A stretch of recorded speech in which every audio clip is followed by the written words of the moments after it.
So we want to find the component form of a vector whose magnitude is 2 square roots of 5, and when drawn in standard position it lies in quadrant 3 and makes an angle of 30 degrees to the negative y-axis. So this right here is 30 degrees.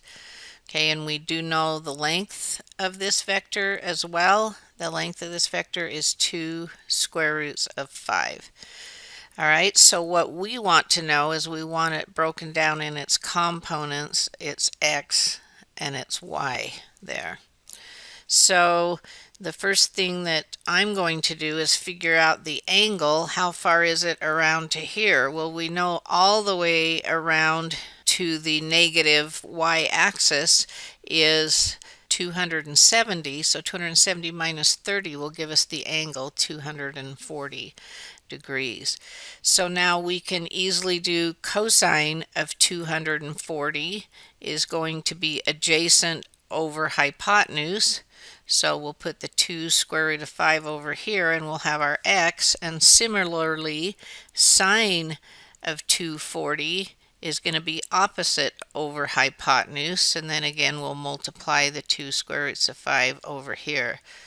So it wants exact answers, and so I've got 2 square roots of 5 multiplied by the cosine of 240. Well, let's think about where that is. 240 is a unit circle value, and so if I was thinking on the unit circle to 240, that would be smaller x, larger y, so that would be 1/2 and the square root 3 over 2.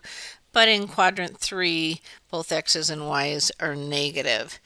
All right, so I'm ready to get negative 1/2 here for the x, and so the 2's will cancel and I'll leave negative square root of 5.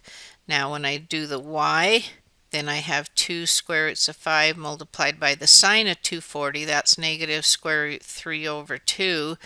Again, the 2's cancel, and so I would be left with negative. The 5 and the 3 are both under, so we can multiply them together underneath. So the way I'm going to express this vector in component form will be negative square root 5 for the first component and negative square root of 15 for the second.